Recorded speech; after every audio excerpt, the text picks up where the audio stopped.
Breaking news చూస్తున్నాం. తెలంగాణలో పెట్టుబడులే target గా సీఎం రేవంత్ రెడ్డి విదేశీ పర్యటన కొనసాగుతుంది. సియోల్లో సీఎం రేవంత్ రెడ్డి బృందం పర్యటిస్తుంది. అందులో భాగంగా చియోంగ్ గే చెయోన్ స్ట్రీమ్ ను పరిశీలించారు.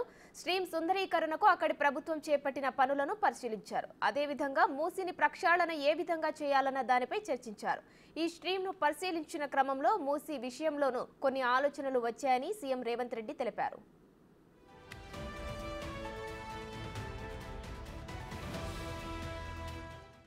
అలానే సియోలో హ్యుందాయ్ మోటార్ కంపెనీ అధికారులతో సమావేశమయ్యారు. ఈ సందర్భంగా పలు ఒప్పందాలు కుదిరాయి. తెలంగాణలో హెచ్ఎంఈఐ కార్ మెగా టెస్ట్ సెంటర్ ఏర్పాటు కానుంది. అలాగే హైదరాబాద్లో హ్యుందాయ్ ఇంజనీరింగ్ సెంటర్ను ఆధునీకరించనున్నారు. ప్రపంచ దిగ్గజ కంపెనీల నుంచి పెట్టుబడులను తెలంగాణకు తీసుకురావడంపై తమ ప్రభుత్వం దృష్టి సారించిందన్నారు సీఎం రేవంత్ రెడ్డి. తెలంగాణ ప్రభుత్వం తీసుకున్న నిర్ణయాలతో పెట్టుబడులు పెట్టేందుకు ముందుకు వస్తున్నారని తెలిపారు.